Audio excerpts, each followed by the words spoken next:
In the name of the Father, and of the Son, and of the Holy Spirit. Amen. My brothers, today, I want to speak about community life in the context of sin, but more in the context of repentance.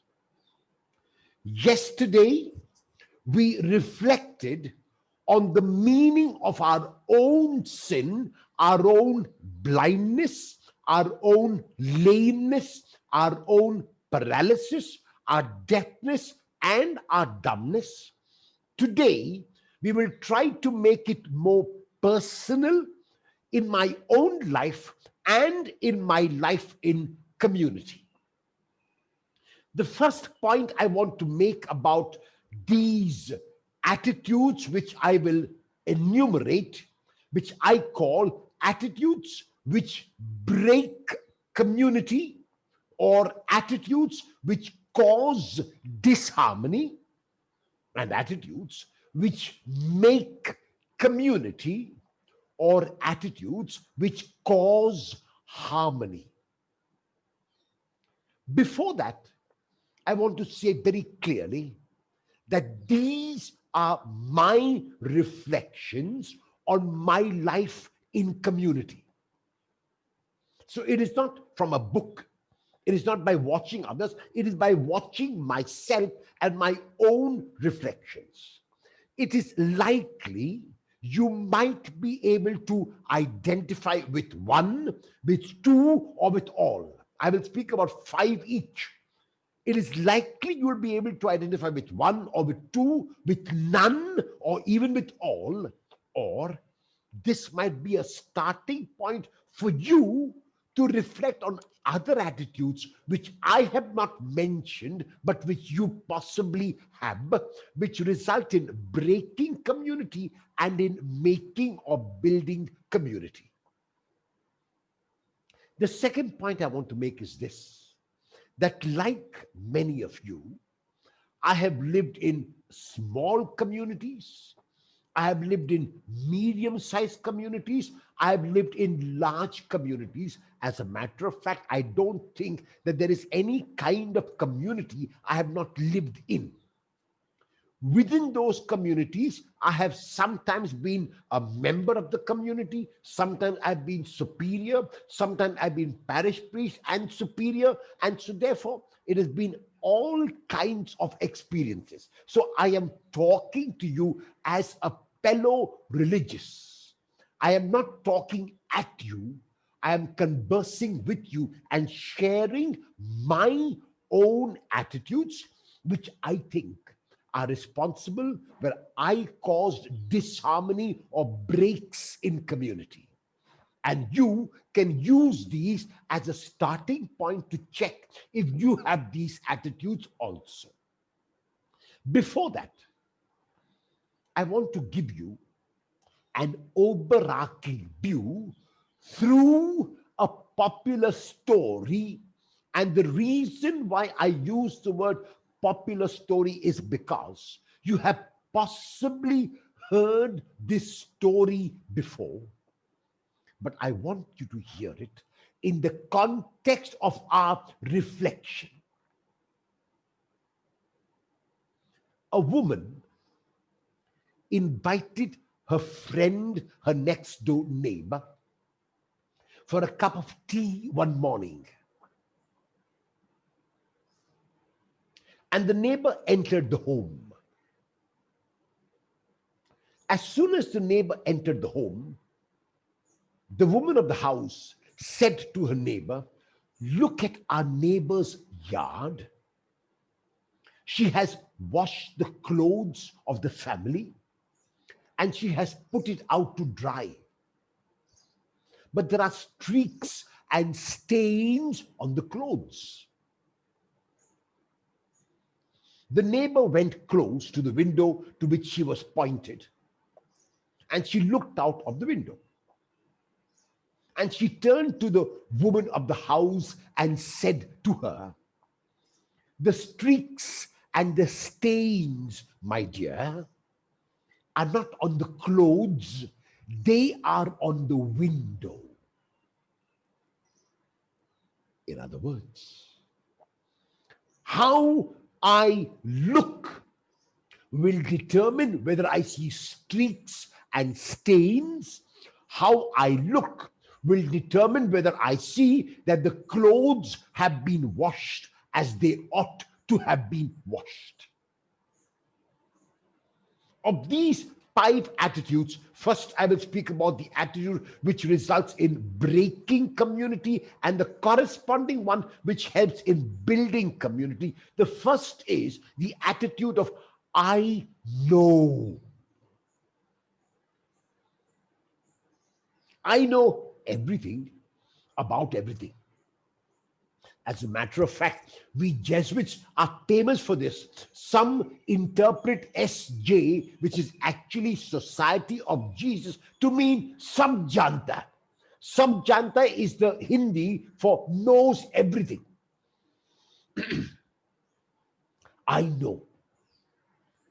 Now, my brothers, this I know works on three levels.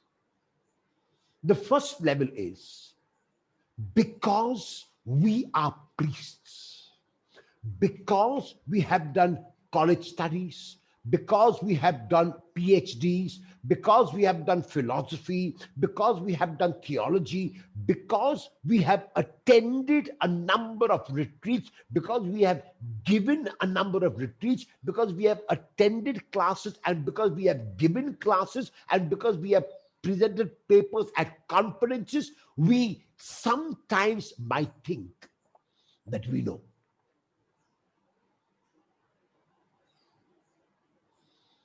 We know everything about everything. So there is nothing to know. Often, when I give a retreat to priests, I notice often, not always, but often, in the first talk, none of the priests will bring a paper or will bring a pad and a pen. None of them.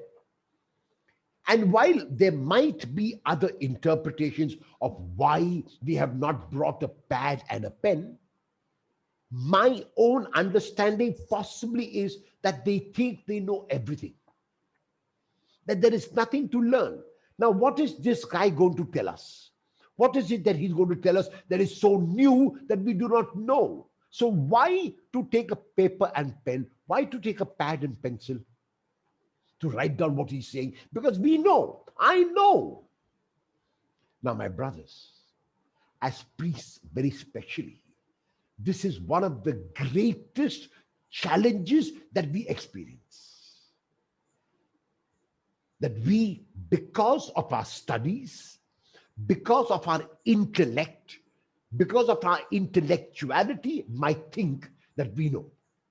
I was guilty of this attitude for a long, long time until one day I realized, through the inspiration of St. Thomas Aquinas. This story about St. Thomas Aquinas inspired me to change the attitude, and this is the story. Thomas Aquinas is the author of the Summa Theologica, and in that 5-volume work, all of us would possibly have studied his 5 proofs for God's existence. So Thomas Aquinas was a great man. He was a mystic, he was an intellectual, he was a philosopher, he was a theologian, and he was also a mystic. He was so many things, an extraordinary person. Thomas Aquinas, after writing his Summa Theologica, after writing about the 5 proofs for God's existence, knelt down and said about God, the only thing we can say is we do not know. What a fantastic man. What a saint. What an insight about God. The only thing we can say is we do not know.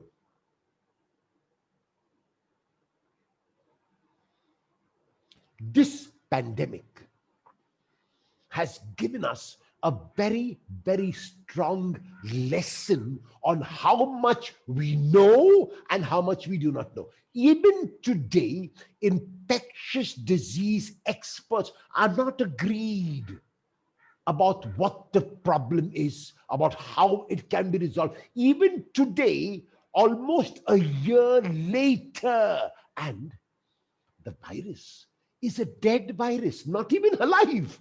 So I begin to smile to myself and I say, what about our advancement that this dead virus can frighten us so much? So it shows us how much we really know. In the play Hamlet by William Shakespeare, there is a dialogue between Hamlet and his friend Horatio.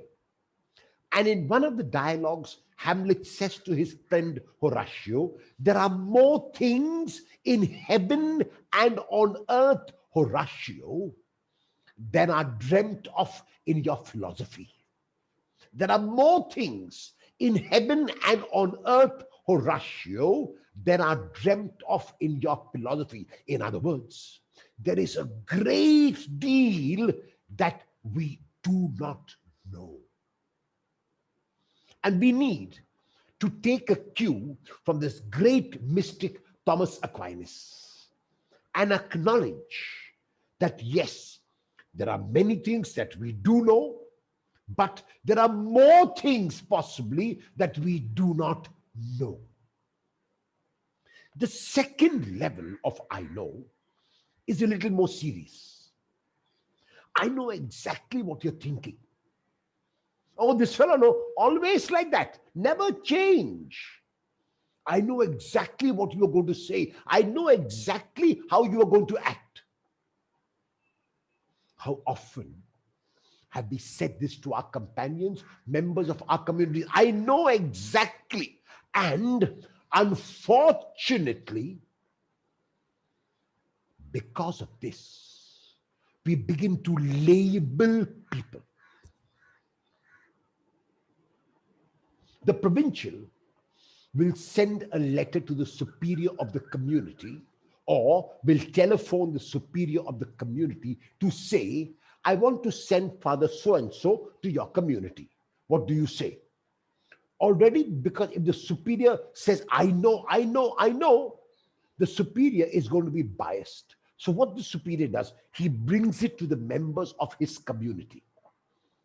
He'll say either provincial wrote to me or provincial telephoned me and said, Father so-and-so was gone. All the members of the committee, no, we don't want. We don't want. Why? Because he's this, he's that. We know him. You have labeled him.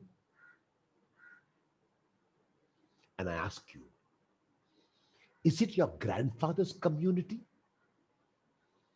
Is the community which you are in made by your father? Has your father financed that community? Has your grandfather built it up? If that is not the case, then how can you say, I don't want him? Who are you? No, but he's always my friend.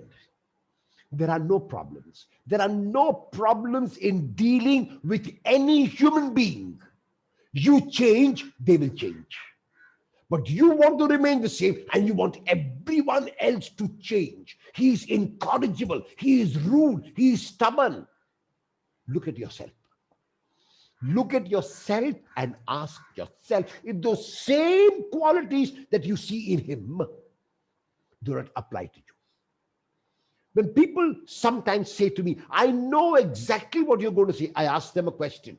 How do you know what's in my pocket?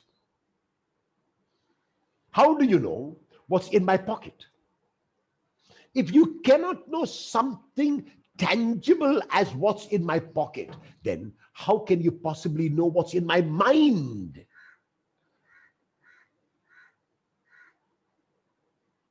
I know. And so therefore, the provincial is at a loss where to transfer this person, because every community in the province will say, we don't want him. And I say, it's so unfair.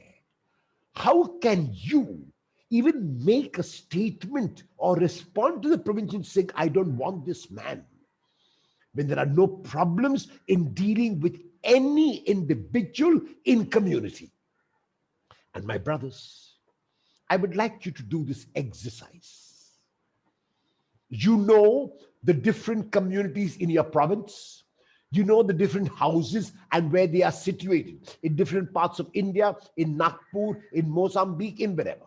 Okay? So let your mind take your catalog, do this exercise with your catalog. If you have a catalog, take your catalog and go to, in your mind, a particular house, not where you are, but where others are. There's a superior in that house, there are members. Okay. And imagine the superior and the members of the community are having a meeting. And in the meeting, the discussion is whether you can be transferred to that community. And hear what you're saying. Everyone says, no, no, no, Father so-and-so, surely not. Then go to the next community and do the same exercise. Go to all the communities and do the same exercise and tell me then how your heart feels heavy. You are angry. You are stubborn. You have been made angry and stubborn, you will say.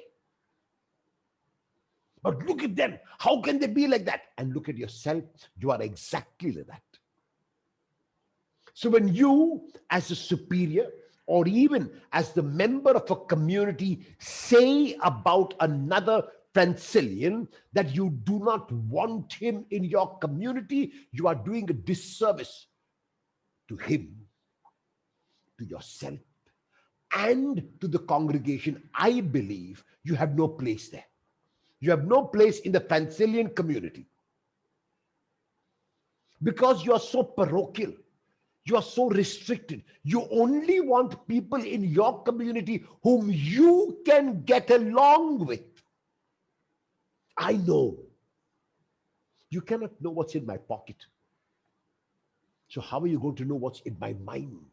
And then we label people, and unfortunately, this label spreads to all the communities, including those communities who have never had an experience of this Francilian.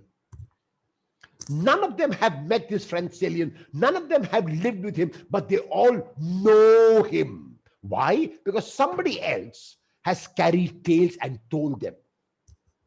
And they gullibly have believed, because it is so easy for us to believe negatives about the members of our own community, our own congregation. So easy. Many years ago, the king of a very rich country had sent a letter to all the countries of the world to send the best 12 crabs, because he had a taste for crabs. And he said that the country which is chosen to supply his country with crabs would be able to receive a lot of foreign exchange and could charge whatever price they thought was fair. So all the countries obviously wanted to earn foreign exchange, and they kept on sending crabs, some by road, some by ship, some by air, and so on. The crabs reached the destination. The cooks of the king began to open it with the help of those helpers, and they began to cook it and taste it and give it to the king to taste, and the king would make his notes and the cook would make their notes also, so they could compare notes and see which country would get the highest points. 6 for one country, 7 for another country, 3 for a third country, and so on.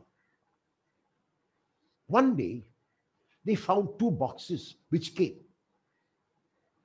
Both those boxes had the lid on top open. There was no lid on top. So they were surprised. They said, which foolish country is this which has sent these crabs but with the lid on top open? Very clearly there was an open lid. It was not as if the lid had been broken. No, it was open. So they said, surely we asked for 12, but many crabs would have escaped. So they began to check the boxes and they began to take out one crab, two crabs, three crabs.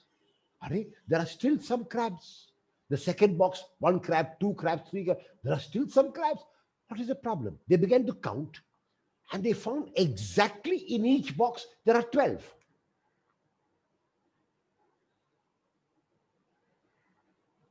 So they were surprised. They said to themselves, how is it that out of these 12, not a single crab has escaped? So they put them back in the box just to watch them. They said, let us watch and see what happens. So they put the crabs back in the box and they began to watch. And what they noticed was this. As one crab is trying to claw its way out of the crate, two others are pulling it down. Another crab is going to climb out, two others pulling it out. This is what they noticed in both the boxes. They said, now we know that the others were not allowing their companions to rise, to move out. They were pulling it down. So they said, let us see from where these boxes have come. They removed the crabs and they turned the boxes, and on one box they found MSFS Nagpur and on the other MSFS Mozambique.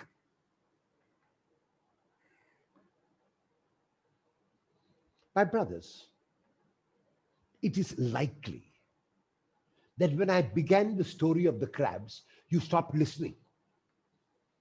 I'm not sure how many of you heard me say that there were two boxes. If you heard me say that there were two boxes, it's likely you were listening, but it's also likely, because this story is a common story, you would have said, I know the ending, but you would have been surprised at the ending. So notice, no, I know. I know at any time, even with the common story, is dangerous. That is why, if you go back to this recording, you will realize I said to you in the beginning, this is a well-known and popular story, but yet I want you to listen to it in the context when I told the story about the two women. The reason is because so easily we say, I know. If I were to read, a man was going down from Jerusalem to Jericho, and on the way he fell among robbers, everybody will say, Good Samaritan. So you stop listening. You stop listening. I know it's a Good Samaritan. The third and even serious level of I know is when we label people based on where they have come from. Oh, these Tamilians, don't even talk about them. These Malayalis, the less said the better. These Mangalorians, what can you say about them? These Goans, forget about them. These Anglo-Indians, these East Indians, these tribals, don't even talk. These Africans, forget about it. So we notice, I know is the labeling of where a person comes from. Many years ago, I was giving a retreat to the Jesuits of the Madurai province. And before I went to give that retreat, some of my Jesuit companions who knew me came to me and said, you are going to give a retreat to the Madurai Jesuits, but please do not talk about the caste system. I said, I am going to talk about the caste system strongly. The provincial was there for the meeting, the socialist was there, the treasurer was there, and so on. All the officials were there, and I smashed them with regard to the caste system. I was brought up in the city of Mumbai. Until maybe my ignorance, maybe I do not know what you would term it, but until the time I went for philosophy to JDV in Pune, I never knew that in Catholicism there is the caste system. I never knew. When I went for philosophy, because there were Jesuits from all parts of India, there I learned that there is the caste system, and I got a shock of my life. So the first time, can you imagine the first time in my life when I read or knew and was made aware of the caste system in Christianity was when I went for philosophy. Before that, I'd read it in my civics book as a schoolboy. The experience came in the society of Jesus. So you notice it is caste and it is place you come from. Now, what is the problem with this? The problem with this, my brothers, is given to us very strongly in Mark chapter 6, verses 1 to 6. Mark chapter 6, verses 1 to 6. Until chapter 5 in Mark, Jesus is shown as a man mighty in word and also in action. He's shown as a man who can cleanse a leper with a word. He's shown as a man who can heal Simon's mother-in-law and anyone who is brought to him. He's shown as a man who can heal a paralytic let down from the roof and can heal a man with a withered arm. He's shown as a man who can calm the storm even though it's raging, and a man who is eloquent in words, as is evident in the parables that he tells. He's shown as a man who can exorcise the powerful and terrible Gerasene demoniac and cure a woman who was ill for 12 years with a flow of blood. And he's shown as a man in chapter 5 who can raise Jairus' daughter from the dead. That is the power. That is the might. That is the eloquence. That is the Jesus. Now, this same Jesus goes to his hometown. And when he goes to his hometown, the moment the people see him, they say, we know. We know. We know. We know his mommy. We know his trade. We know his brothers and sisters. We know where he lives. We know everything about him.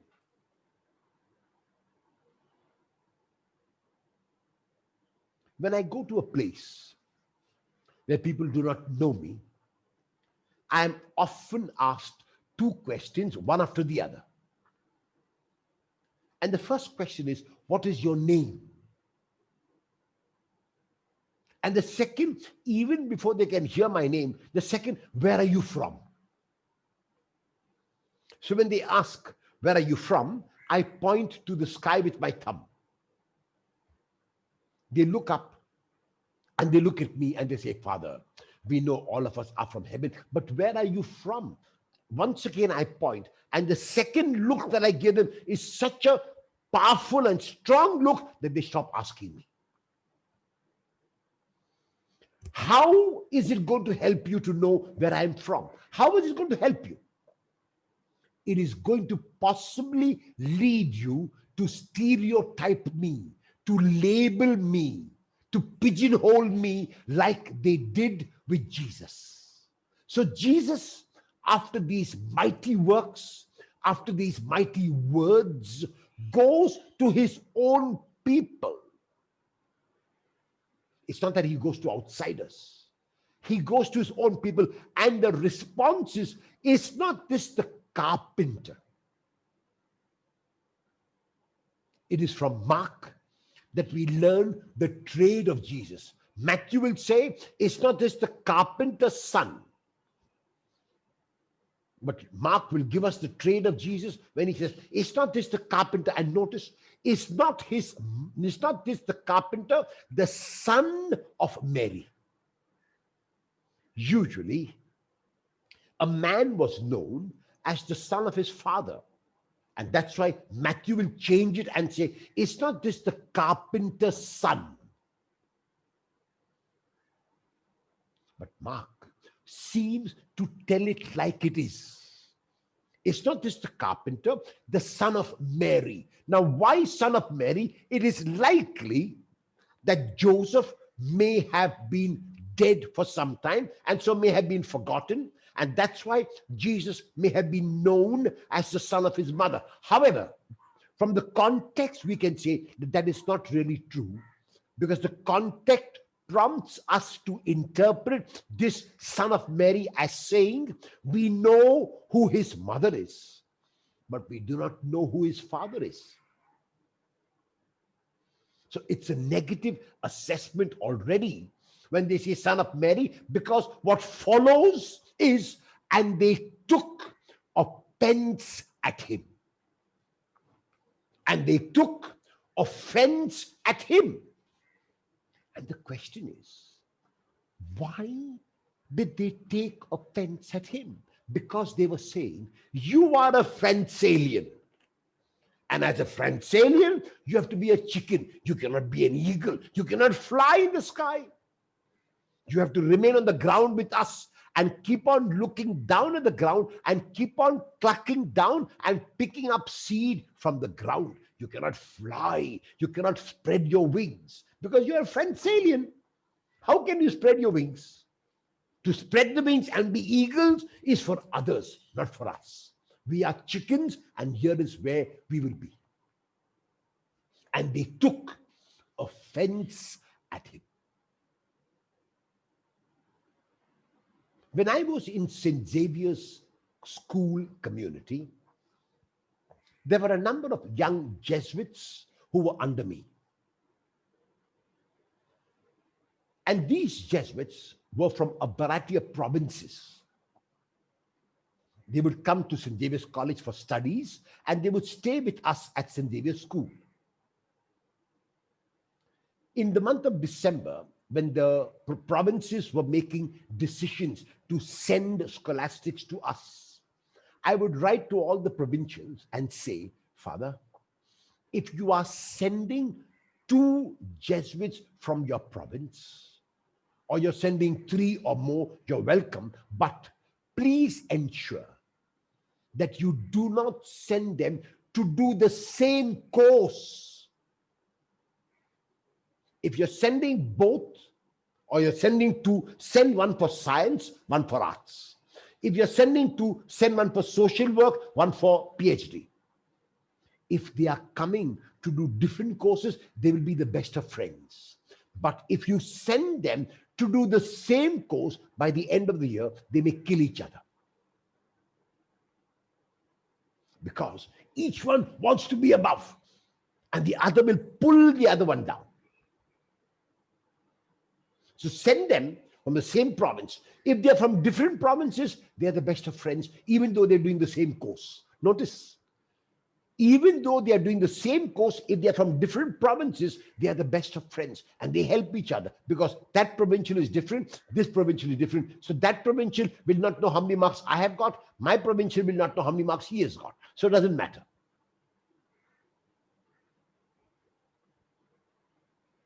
And so they took offense at him because they saw that he was a French alien. And the text goes on to say, and I told you Mark does not mince words. Notice what Mark says. Matthew, of course, will change it, but Matthew has changed it. Mark says, and Jesus could do no mighty work there. He could not do. Matthew will say he did not do, but that is Matthew's interpretation. Mark is very clear. Jesus could do no mighty work there. Mark chapter 6, verses 1 to 6. So in other words, the townspeople made Jesus impotent. The townspeople did not allow him to perform. They sterilized him. I know. So while it is not a problem for them that they knew where he came from, that they knew his mother, that they knew his family, that they knew the home where he lived, that is not the problem. The problem is that often that is converted into taking offense, that is converted into stereotyping, that is converted into prejudice. So the attitude of I know, as opposed to this attitude of I know, my brothers, is the attitude of openness. And this openness, I suggest on 3 levels. Like the attitude of I know, I suggest the attitude of openness on 3 levels. The first is when I am attending a seminar, when I am attending a retreat, when I am attending a meeting, let me go to that meeting with an open mind.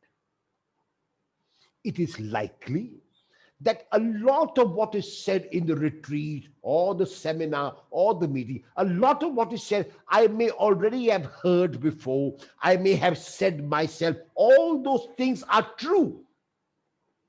But it is also true that if I go with an open mind and an open heart, I can hear the same things which I've heard so often in a new way, because my mind is open and my heart is open. And so this openness, even though I am a knowledgeable person, even though I may have a doctorate, even though I may have done postdoctoral research, it does not mean that I cannot learn, that I cannot know new things. It does not mean that I cannot assimilate what is being given. And so on the first level, I am open to learning new things, even though it may be a retreat, even though it may be a meeting, it may be a seminar, it may be whatever. The second is not to say I know, but openness with regard to persons. I look at my brothers as I would look at myself. The golden rule in Matthew 7:12 must be the rule in all of our communities. Do unto others what you would have others do unto you. That is the golden rule of community life. But I want to give you an image, a beautiful image of openness. And I would like you to keep this image in mind. This image is found only in the Gospel of Luke. In all the synoptic Gospels, including the Gospel of John, Jesus has told Simon Peter that he would deny Jesus. And Simon Peter has said, no way, I'm not going to deny. So Jesus has predicted Peter's denial, and Peter has denied that he will deny. Or Peter has objected and said, no, I will not deny. It happens that in all the Gospels, we are told about the denials of Peter and the cock crow. In Mark, the cock crows twice. In the other Gospels, the cock crows after Peter denies. However, this scene is found only in the Gospel of Luke, Luke chapter 22, verse 61. Luke chapter 22, verse 61. After the third denial, this is what Luke says. And the Lord turned and looked at Peter. This scene is not found in any other gospel except Luke. And the Lord turned and looked at Peter. And so the question is, what kind of a look would it have been? And there are some who might foolishly say, I repeat the words, there are some who might foolishly say, Jesus was telling Peter, I told you. No. Brothers, no. Jesus would never say that. Never. There are others, a little more enlightened, who would say Jesus was empathetic towards Peter. He looked at him with compassion. He looked at him with forgiveness. He forgave Peter. Good, good. Not so good, but okay.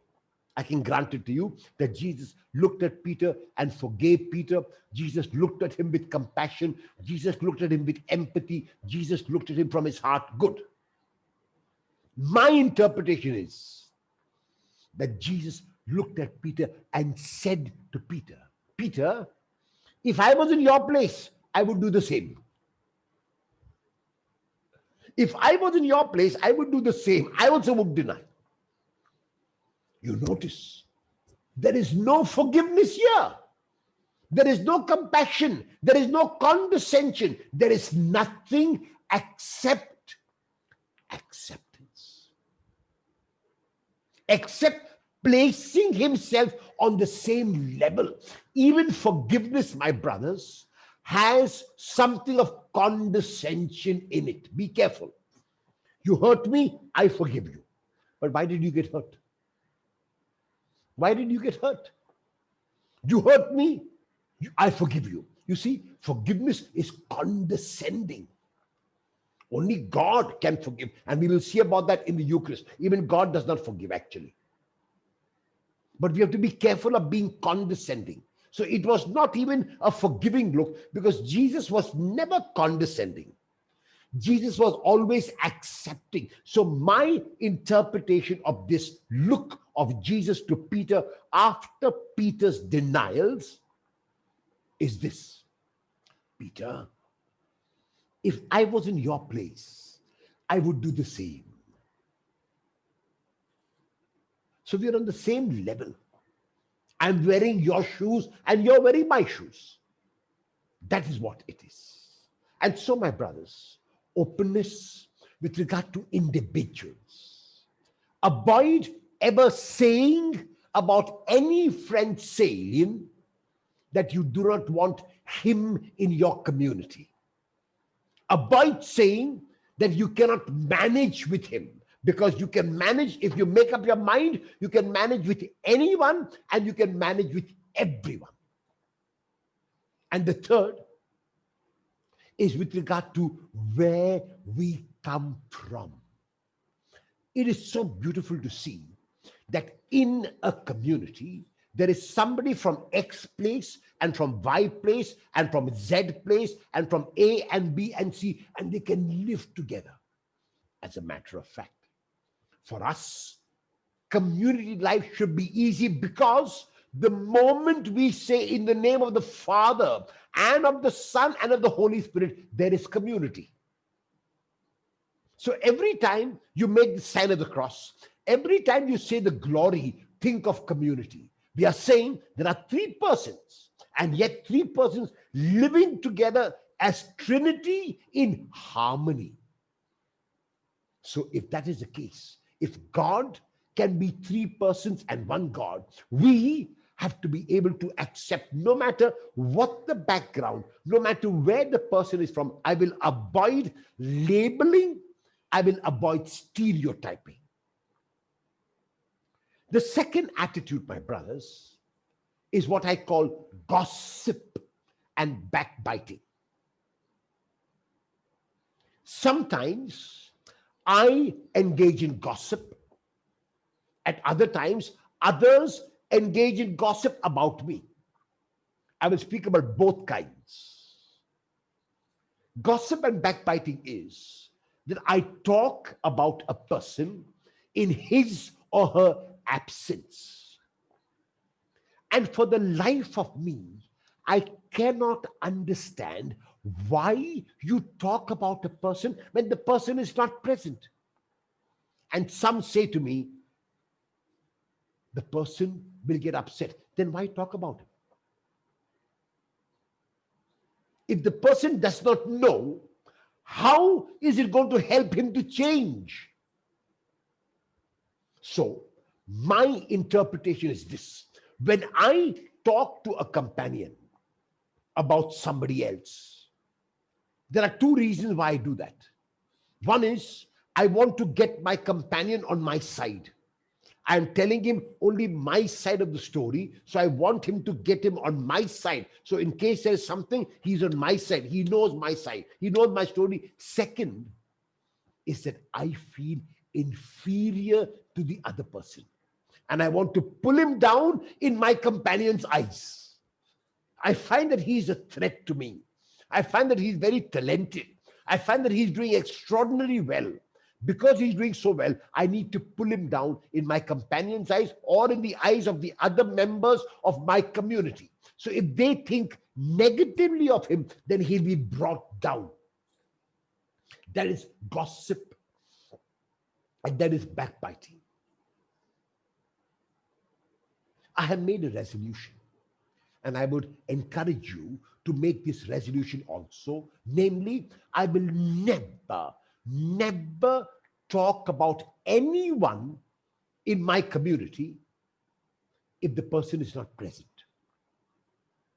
And sometimes you may say, but there is a need to share. Then what do? Then share it with your spiritual father. Sharing with the spiritual father is allowed. You can say whatever you want to your spiritual director, and that is allowed. But with regard to members of community, abide as much as is possible sharing this. In Mark chapter 10, verses 32 to 34, for the third time, Jesus has predicted and here in great detail about his passion, about his death, and about his resurrection. He has barely finished talking about this when James and John, the brothers, come to him with a request. And they really put Jesus on the mat when they say, Rabbi, we want you to do whatever we ask. They're giving Jesus no choice. And Jesus says, first tell me what you want. They said, we want places of honor, one on the right, one on the left. Now, at least James and John were honest to ask for those places of honor. They asked in full public view. Now, the other 10, I'm talking about the other 10, when they heard it, instead of talking with James and John and saying that they should not have asked for these places, they talk among themselves. They talk among themselves. And they are angry with James and John. Now, why are they angry with James and John? Because they are saying, if James is on the right and if John is on the left, where are we going to be? There'll be no place for us. So it is their selfishness. It is their inferiority which makes them talk about James and John. It's not their concern for James and John, nor is it their concern for what Jesus has said. Supposing they had gone to James and John and said, the Lord is talking about his death. We should be with him. We should support him. And you are asking for places of honor, that would have been fine. But they have not talked with James and John. They are talking about among themselves, and they're trying to pull James and John down, and they are accusing them of being ambitious. It is likely that among you as Pensalians, there is a striving for power. There is a person who wants to be in a position of authority. But let him be. You don't imitate him. And there is no need to talk about him, especially if you do not have facts. One thing is a fact, another thing is an interpretation. The fact is that I am speaking. The interpretation is that I am very loud, or that I am loud, or I am too soft. That is the interpretation. So be aware of your facts and your interpretation.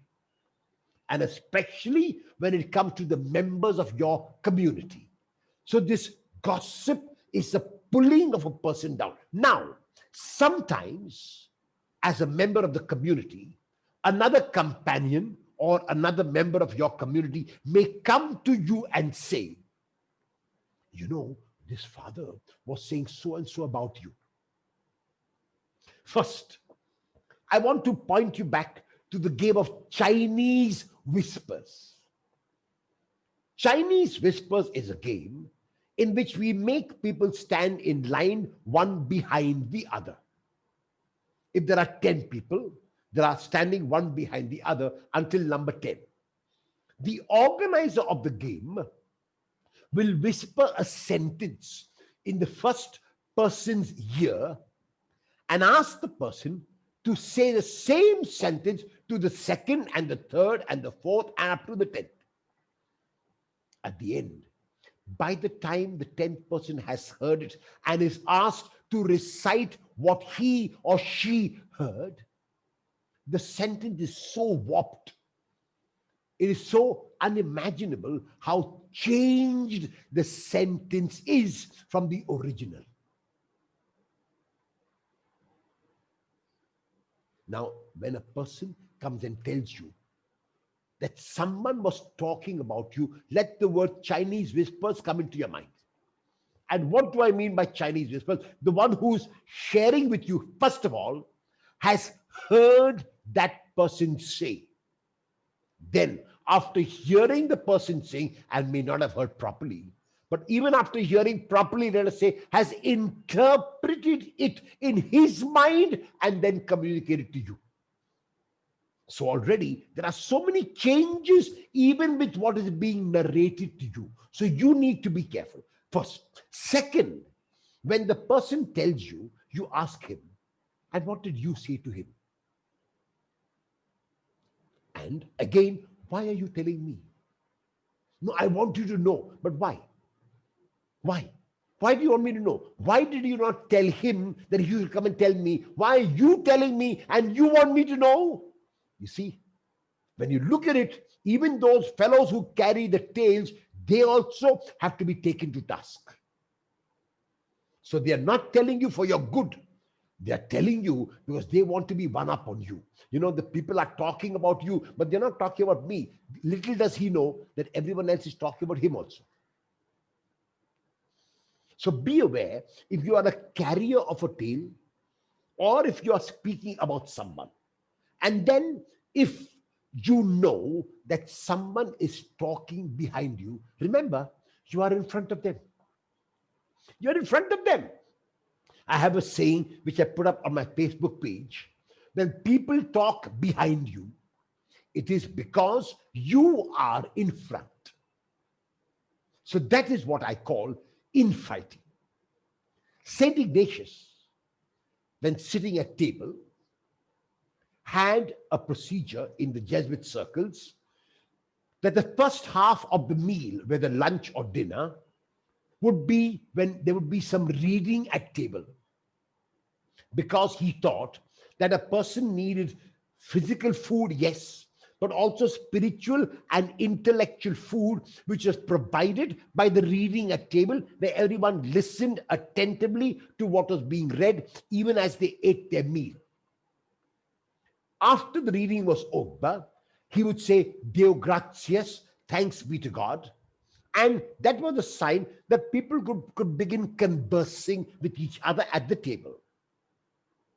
Sometimes the conversation at the table was really not about events, was about people and pulling people down. The moment Ignatius would hear that, he would surely not join in the conversation, but after some time, he would say to everyone at table, let's talk of Pope Marcellus.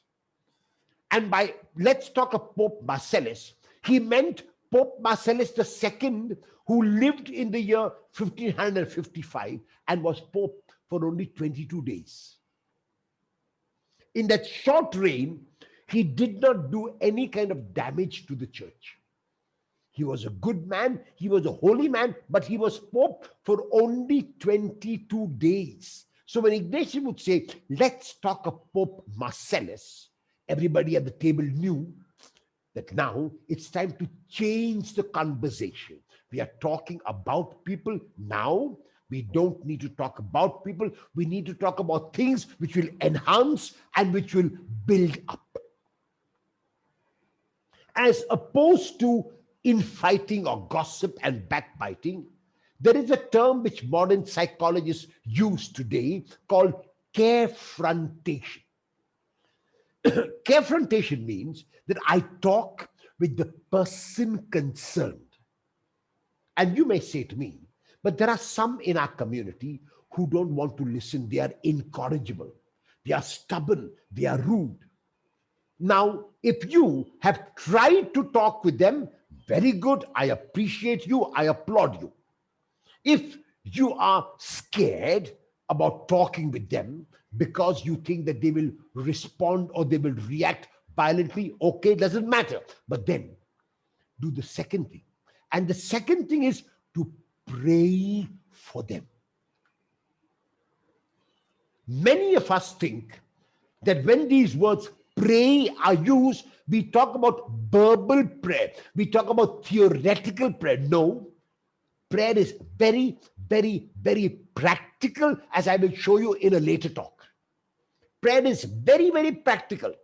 It is not only theoretical, it is not only verbal, it's not only words, but it is also action. Prayer is action. And that's why you need to pray for the person if, for whatever reason, you are not able to talk with the person. In Mark chapter 9, verse 31, for the second time, Jesus has predicted that he is going to suffer and die and be raised. The disciples, even though they have heard, do not want to understand. So they discuss among themselves who is greatest, who will be the biggest, who will be first, who will be last. And Jesus is aware. But we notice, Jesus does not berate them. He does not sanction them. He calls them. He sits down, assuming the position of a rabbi. He sits down and he carefronts them by bringing a child in front of them and showing them practically what humility is as against what they are discussing. Now that is what is called carefrontation, that you are able to talk with the person concerned or with the person's concerned rather than talking about the person and talking to everyone else but the person. If for some reason you cannot talk with the person concerned, then I would suggest that you pray. Prayer will change the person or prayer will change you. And if you change, then the person has changed. So prayer will work either one of two ways. Either you change and so the person changes, or the person changes and you change. The third attitude is of the martyr complex. My brothers, the martyr complex is an attitude where I think I am the only one who's working. Oh, look at me, I'm working so hard. All the others in the community are only relaxing. They're not doing anything. But I'm working hard. I'm the superior. And I'm going to do this. I'm going to do that. I'm going to do the other. Martyr complex. The English word martyr is from the Greek marturia, which means witness. And even though all of us are called to be witnesses, here, when I use the term martyr complex, I use it in the negative sense. Namely, each of us thinks that he is the only witness to the world and all the others are not witnesses. Many years ago, I was giving a retreat to a group of diocesan priests of a particular diocese. And this group was celebrating 25 years of priestly life, their silver anniversary of their ordination. During the retreat, one of them came to me, and I knew him well. He was the principal of a very, very renowned school. And in that school, in the premises, there was also a very big parish. And he was doing very well. He still had about 5 years for retirement. He came to me and said, Errol, I know I want to say something to you. I said, what is it? He said, when I go back at the end of this academic year, I'm going to take VRS, Voluntary Retirement Service. I said, why? You should have a lot of time to go, and you're doing so well. The school is running so well. People are being helped. He says, you know, in the school, there is a parish. I said, of course, I know there's a parish. It's a big parish. He says, yes. In the parish, there are young priests just ordained last year, and they are put only in the parish. Now, I go to the refectory for just about 5 minutes or 7 minutes for my lunch. I must have my lunch in 5 or 7 minutes. I must come back to the office. But whenever I go, and I often go late because I got some meeting, some parents have come to see me, something else has to be done. I go late for lunch. I find that these young priests are sitting on a sofa with their legs on a chair and reading the newspaper so comfortably. And after they finish reading the newspapers, they will go to their rooms and have a long siesta. So they are hardly working. I'm working so hard. I'm struggling. I'm in the parish. I'm also in the school. But they are only in the parish, so they are relaxing. They are enjoying. I said, my friend, why have you become a priest? Have you become a priest for their sake? Or have you become a priest because you want to focus on the Lord? Don't remove your gaze from the Lord. Luke chapter 10, verses 38 to 42. Luke chapter 10, verses 38 to 42. In these verses, we come across two individuals, yes, but more importantly, two attitudes. One is the attitude of Martha, who very much like this priest, removed her attention from the Lord, removed her attention from the work which she was doing, and placed her attention on her sister. This priest was like Martha, removed his gaze from the Lord, removed his gaze from the work which he was doing, and fixed, unfortunately, his gaze on the other younger priests. So they became the demotivating factor, not the motivating factor. If he had kept his gaze on his work, if he had kept his gaze on the Lord, he would have been motivated. But he was demotivated because he removed the gaze from the Lord, he removed the gaze from the work, and he put it on his companions. Just like Martha removed it from the Lord, removed it from the work, and put it on her sister. The other attitude of her sister, which is called focused contemplation, is what he required. A few months later, I realized that he had actually taken VRS. And I thought to myself, he never heeded my advice, but I said, okay, if he's happy with that, it's fine. But this is what can happen when you remove your gaze from the Lord. You might think that you are the only one doing it. As opposed to this martyr complex is love, unconditional and eternal love. And for this, my brothers, I would like to direct you to 1 Corinthians 13, verses 4 to 8. The first letter of Paul to the Corinthians, chapter 13, verses 4 to 8. In these verses, what I would like you to do, and you can do it during the retreat as part of your prayer for 1 hour, go through the qualities of love which Paul enumerates. Love is patient, love is kind, love keeps no record of wrongs, love is always ready to forgive, love is not boastful. Go through all these qualities, and when you look at the quality, put your name before that. Instead of love, put your name. So substitute the word love with your name. And on a scale of 1 to 10, ask yourself, where am I? Errol is always patient and kind. Errol is never boastful. Errol never keeps a record of wrongs. Errol is always ready to forgive. So am I like that? This is the opposite of the martyr complex, where I do whatever I do because of love.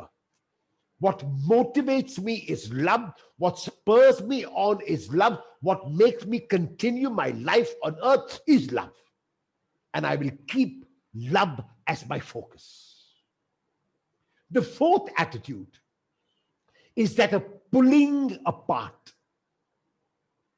Mark chapter 14, verses 10 to 11, Matthew chapter 26, verses 14 to 16, Luke chapter 22, verses 3 to 6, and John chapter 13, verse 2, all speak about Judas agreeing to betray Jesus.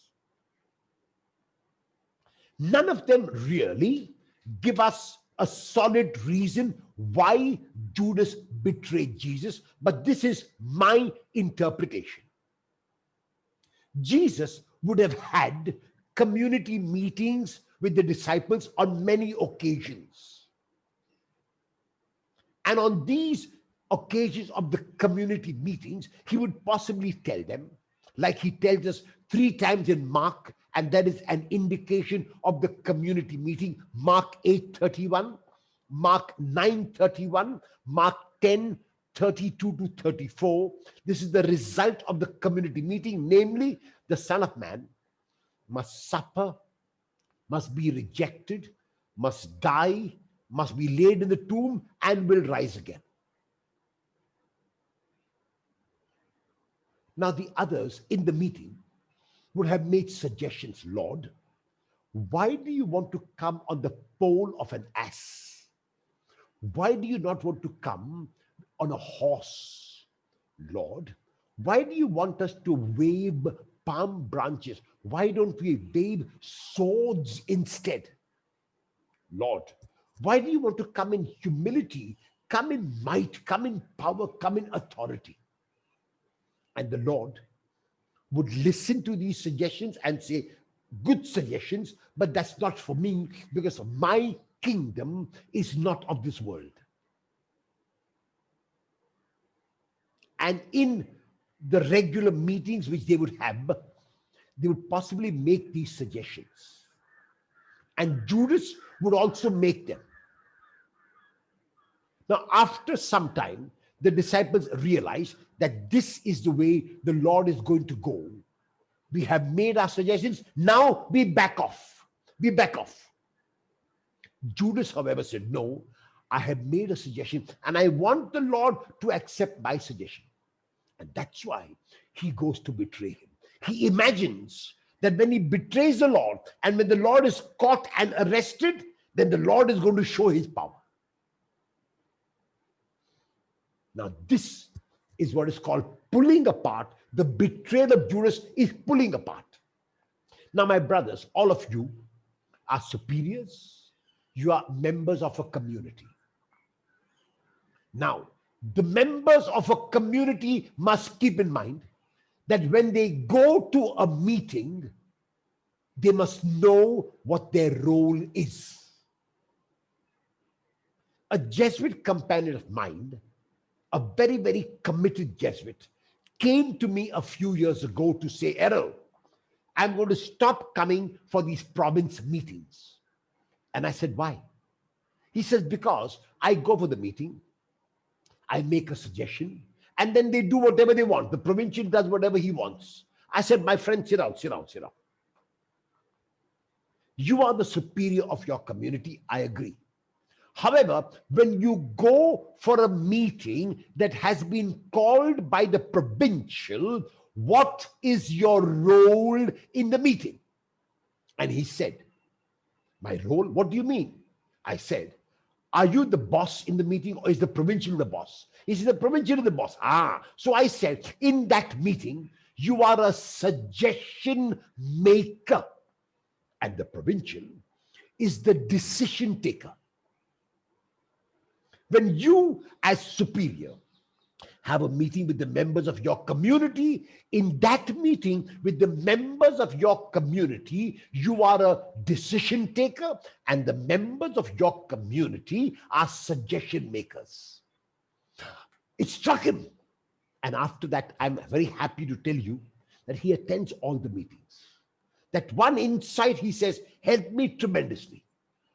I am a suggestion maker. Now, the other 11 realized that they were suggestion makers and they backed off. They said, okay, Jesus has to do what he decides. He's the boss. Judas would not allow Jesus to be the boss. He wanted to be the boss even when he was not. So when you go for a meeting, if you are a member of the community, your role in the meeting is suggestion maker. If you are a superior, when you are in a meeting with the provincial, your role is there, a suggestion maker. In your community, it is a decision taker. So if you forget its role, then there is a danger that you pull apart. As opposed to pulling apart, there is the pushing together. John chapter 21, verse 2 is a beautiful example of this. The Lord has appeared to the disciples, and he has appeared to them twice in chapter 20. And when he appeared to them, once when Thomas was not present, another time when Thomas was present, he breathes on them and gives them the Holy Spirit and gives them a commission to forgive and to retain sin, to be witnesses in the world. That's the commission the Lord has given them. That is in chapter 20. Now we are in chapter 21, verse 3. Peter, the leader of the group, Peter, who is in charge, after being breathed on by the Lord, after having been given a mandate by the Lord, is telling the other 6 who are with him, I'm going fishing. Now, among the group, there is Thomas, the twin, there is Nathaniel, there are the sons of Zebedee, and there are 2 other disciples, and Peter making it 7. So John has the perfect number there, 7 exactly. But by mentioning Nathaniel, we are reminded of the beginning of John's gospel. Nathaniel is a man who knows scriptures. Nathaniel is also a man who's unafraid to speak his mind. And Nathaniel is a man in whom Jesus says there is no guile. So Nathaniel is there among the 6. Now it's likely that when Peter said, I'm going fishing, the other 6 would have said, Peter, the Lord has told us to go forgive sin, to retain sin. You are the leader of our group and you are saying, I'm going fishing. What is the meaning of this? And Peter says, I've heard you. I understand what you're saying, but I'm going fishing.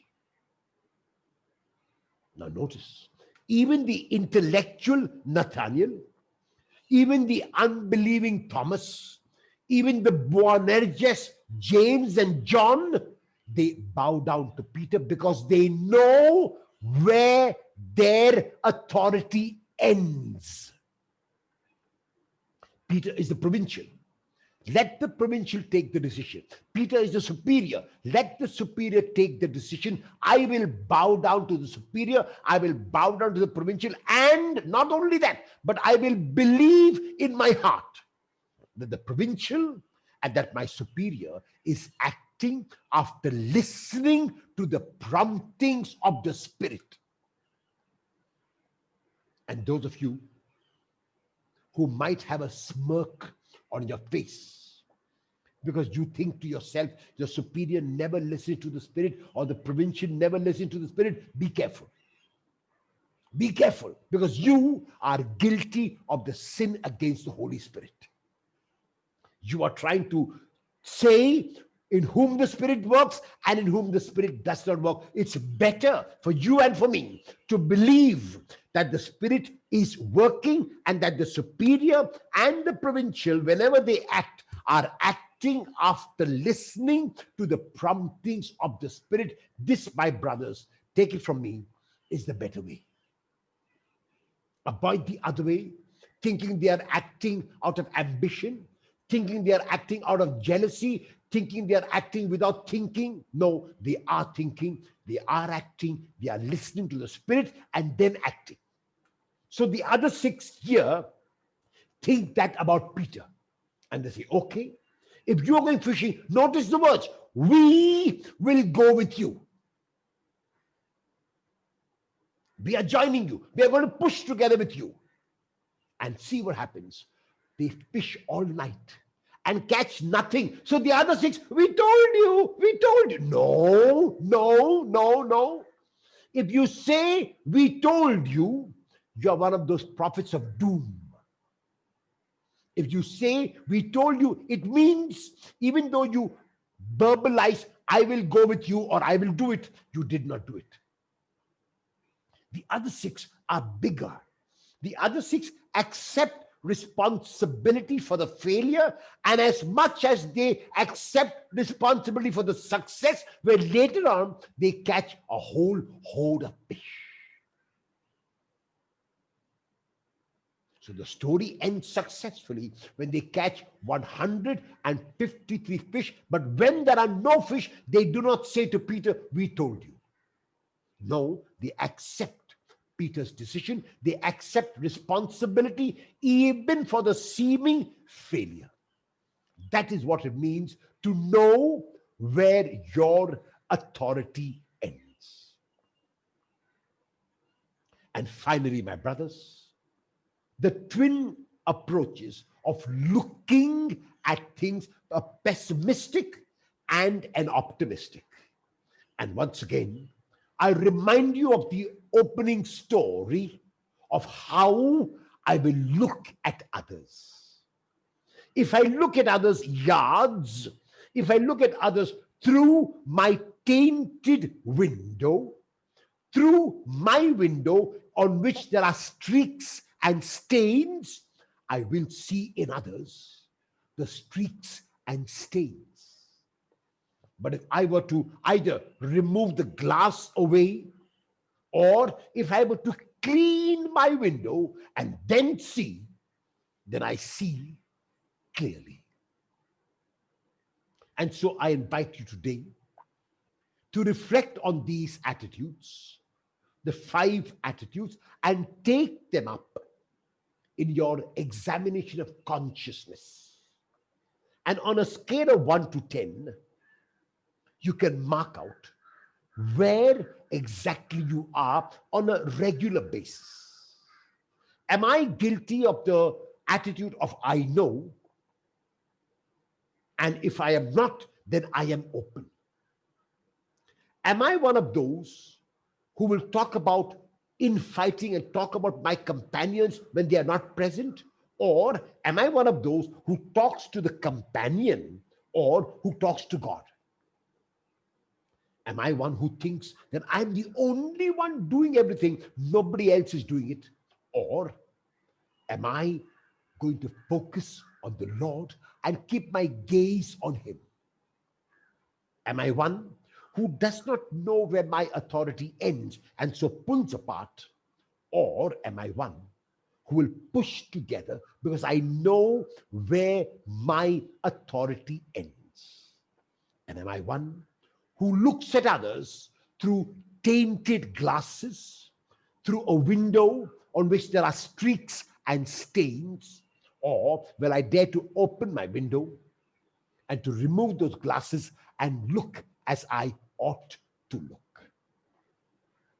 This above all, to thine own self be true, and it must follow as night the day.